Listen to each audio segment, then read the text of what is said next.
I gotta wait. How long I gotta wait for a press record? Go. Welcome to the share, where Miss Dreme always has a story. I'm Dreme, a black woman with many beautiful interconnecting identities. A few I will name at this moment as we get started on this podcast journey together. A Bostonian, born and raised in the inner city, Dorchester and Roxbury neighborhoods, to a teenage single mother who has my whole heart. An educator, I've been working with youth and children since my teenage years, and formally, I have been teaching almost a decade now. That's wild to think about. An entrepreneur, I am the founder of The Chair, a black and brown centered tech platform dedicated to supporting people on their hair journey, where you can design hairboards, connect to hairstylists, and share hair care tips for a more joyous experience. I have a workable site, my prototype. It took me 2 years to build, and now I'm on this adventure that you're currently on with me. My goal for this podcast is to share stories, black stories, educator stories, entrepreneurship stories, and hair stories. I want you to leave each episode with the opportunity to gain new insight, just a glimpse into my world or the worlds that are featured on my podcasts, a little chuckle during your day or night, possibly a little anger to encourage you to advocate for justice, and hope to continue learning and dreaming. So come in and listen to the beautiful voices in the chair as they share their stories, starting with me. Where we share stories in the chair. Hello, everybody. This is my grandfather, Joel. Well, can you please introduce yourself? Yes, I'm Joel Lewis. And how's everybody doing today? Hey. I think it's important because I know I'm going to make this mistake.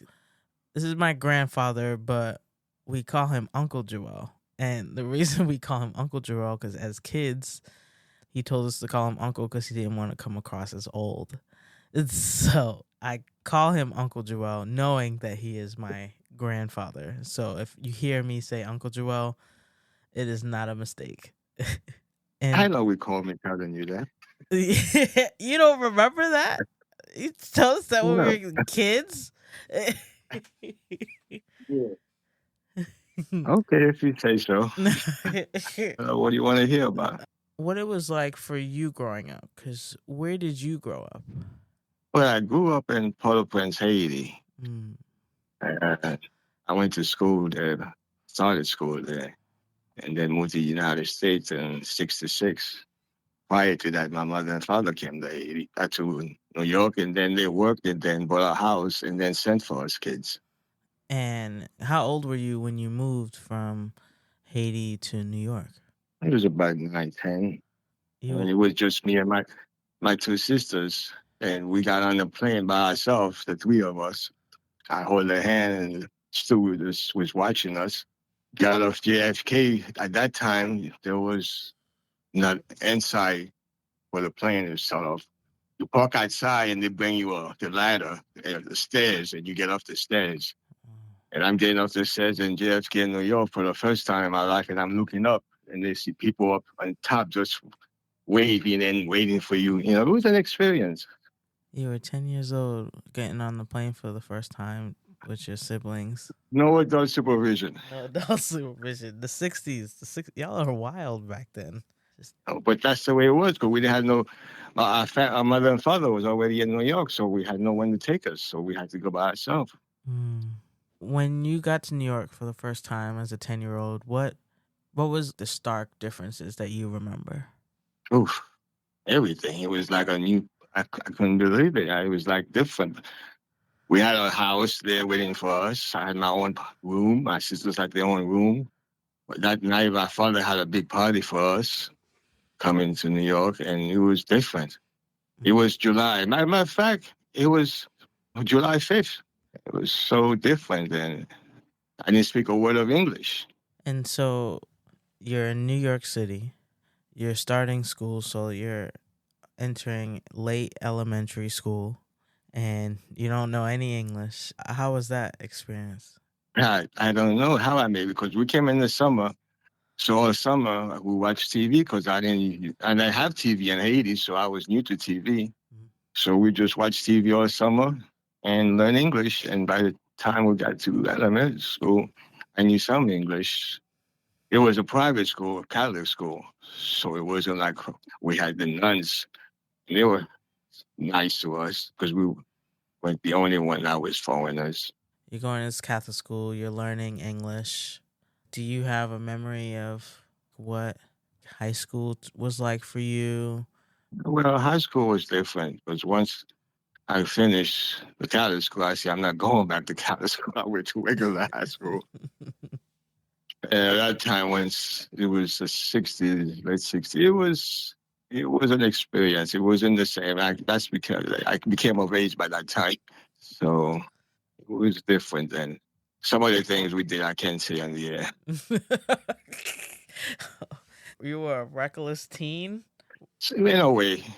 But I was not, well, I wasn't reckless to the sense of anything criminal because I still took care of my sisters because when I got to New York, my father and my mother got divorced. So I had to take care of my sisters. My mother had to go to work 2 jobs. I had to take her to work at 11 o'clock at night to the hospital. She worked in the hospital. So I used to take her to work 11 o'clock at night and walk her to work. It was about 70 blocks in New York. Everybody walks. And then after she finished that job, she used to go to another job in the morning. So I have to take my sisters, fix them breakfast, and then take them to school with me and come back home and take care of them. You learn a lot at that time as 11 and 12-year-old. You actually go on because I used to go to the supermarket by myself, go to Manhattan by myself to the movies. It was different. You travel in the train at 11 years old, you on the train by yourself. But that's what happened when you live in New York and not the country. You learn fast. Where we share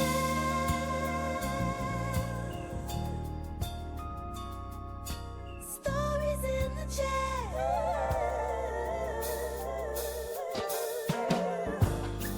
Look, it's my commercial.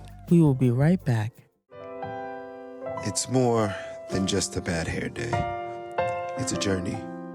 Finding the right hairstyle isn't easy, nor is finding the right stylist or the right products. Looking in every corner of the web gets messy, overwhelming, and exhausting. All the ads, the articles, the products, the videos, it shouldn't be this hard, but it is. And now, it isn't. The Chair. A black and brown centered platform where you can design hairboards, connect to hairstylists, and share hair care tips for a new joyful path on your hair journey. Avoid the clutter, save yourself hours, months, and even years of research and poor trial and error. Everything you need and only what you need is in one place. Hairboards made by people like you, for you. Find the right products, the right people, the right answers for you, stress-free. Join the Chair community and make every day a great hair day. When you share your pain, you allow others to help you. And when you share your success, you help others get theirs. Lean on the Chair. We got you. No stress, no strife. In the chair, the chair, the chair. All right. And then after you graduate high school, what did you decide to do? Well, my venture was to be a police officer. So I attended Georgia College of Criminal Justice. I was also working when I was in high school. I got a job at 17 working every weekend. So by the time I graduated high school, I had my own Cadillac. Purchased it. And at that time, for a young kid, it was a lot. So yeah, you're Cadillac, you're studying criminal justice to be a police officer. Yes. And that time, it was also being a Cadillac studying. On weekends, I used to work, but sometimes at nighttime, you go out partying and do this, do that, because New York is a party town, and that wasn't helpful in my schooling. So, I'm a kid, and the memories I have of you are as an adult in Florida. So how did you transition from New York City to moving to Florida? It was with my mother, because my sister and her husband moved to Florida. I came from Haiti. My sister married her husband in Haiti, then they moved to Florida. So my mother said she wanted to move down there with them because they had a baby. So she retired. Well, she had retired. She was on disability. She moved down there with them. And then she was trying to get disability down here, and they wouldn't give it to her. So I came down here and had to go to court and talk to senators and do a lot of things to get her on disability. And from then on, I just stayed down here. So as you were here helping out your mom and getting her settled, you weren't studying to be in the police force anymore when you moved down to Florida? Well, no, because at that time I had left school and I came down here, and Miami at that time was not a nice place to be. It was very racist. They had a boatload of Haitians coming from Haiti, migrants, and Miami people used to hate Haitians. They call us all kinds of names. And I had to, from New York, I wasn't used to that. So it was very discriminatory at that time when I came to Miami. And also the Cubans were coming, and going to the police force there was said, I'm not familiar with the city. I'm not going to attempt it. And so you have all these different groups of people coming together in Miami, and it doesn't feel as welcoming as New York City was for you. Oh no, because it was very segregated. It was very segregated at that time. Black people live in certain areas, white in certain areas. You don't go to certain areas. Very segregated then. This was in New York and in Miami? No, not in New York, and Miami. In Miami. I never had racist problem in New York because I dealt with everyone. But in Miami, you find that Haitians would come in and they treat us like we were nobody. The other Haitians, not I, because I spoke English. They didn't speak English. I had to go help them speak English, teach them, go help them out. And the Cubans were they were coming. This was in the 80s. So they were coming to Miami, and there was crime everywhere. So I wasn't involved. I didn't want to get involved in the police department. So I went on a job. So I was in the hospital field for a long time when I was in school and in college. So when I went try to look for work, the employment agency sent me to a dialysis clinic, and I spoke to them, and I got the job. So I went into training and ended up spending over, maybe 37 years in the field. And what kept you there? It's hard to get out because there's always work, and you have good friends, and you have good fun. Most of my friends were from the job place because I didn't know no one in Miami when I moved out here. So we got along. We at that time there was a very good environment, a group of people. And it was also a mixture of some Latins, but there were blacks mostly, and we enjoyed ourselves working. It was different working then than it is now, and it's hard to. At that time, it was hard not to work. Because once you learn that field, you can go anywhere in the world and work. So when you learn employment, you say you don't want to work. You have to. There's always a job for you. What advice do you have someone who's deciding to get into dialysis work? After being there so long, right now it's not the same like it used to be. It's not the same because mostly young kids. They don't stay in the field anymore. They come in, go work in dialysis, go to nursing school, and either stay in dialysis or nurse, go to a hospital. And they don't really care about the patients anymore like we used to. To them, the patients are like a number. They just come in, do their job, and there's no emotion, no nothing. Because in my days, my patients were like family.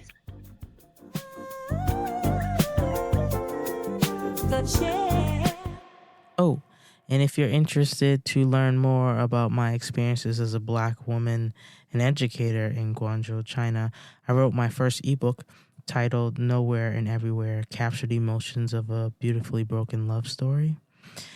It is on lulu.com. Take a read and see some beautiful photography of mine. Enjoy the rest of the show.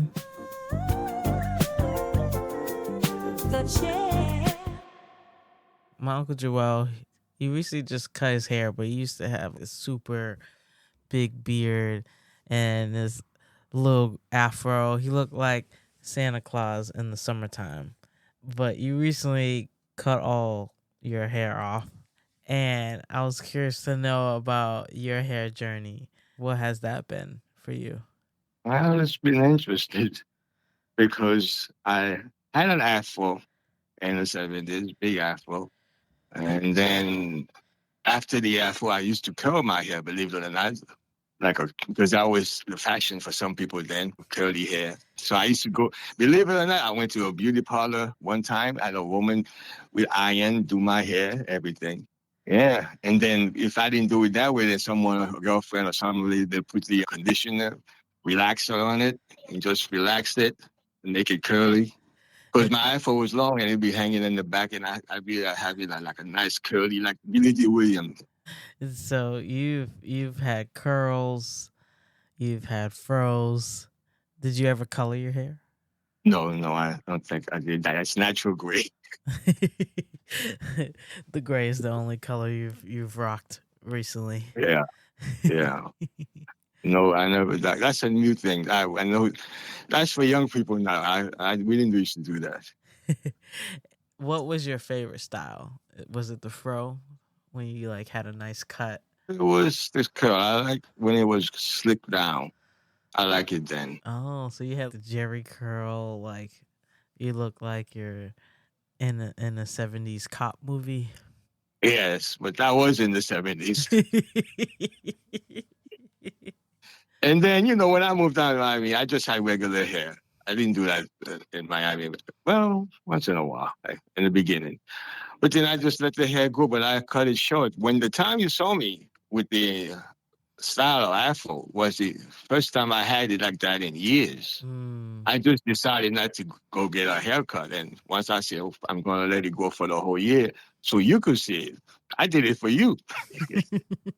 It was great. I love the gray afro that you had. It was nice. But it's hard to comb. That's why I didn't enjoy it. And that's why you cut it off. Yeah, with no hair, it's much easier to comb in the morning. Mm-hmm. In your dialysis world, that's when you met Nana, yeah? Yeah, yes. So she was also working there. Actually, she didn't work with us. She worked in another clinic, but she used to come and help out part-time. Mm-hmm. And when I saw her, I liked her from the beginning. I mean, she had that smile. She said, first of all, I knew she was from the North because Southern women, she didn't speak like a Southerner.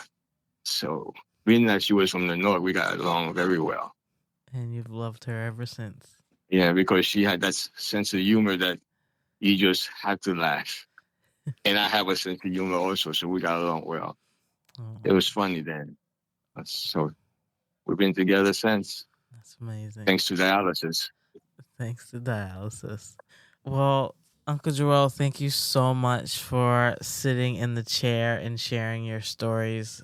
I truly, truly appreciate it. That's not a problem. I appreciate you calling me. Thank you very much. Welcome to the chair,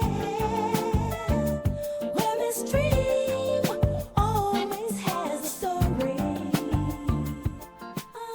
Thank you for listening to an episode of The Chair. I, of course, would love your continued support. Let me know what you think of this episode by doing all the things. Subscribe, comment, and come back next week, every week. Enjoy the rest of your beautiful day, or if you are like me, enjoy that moonlight and that one star under all your city lights. Love you. Talk to you later. The chair.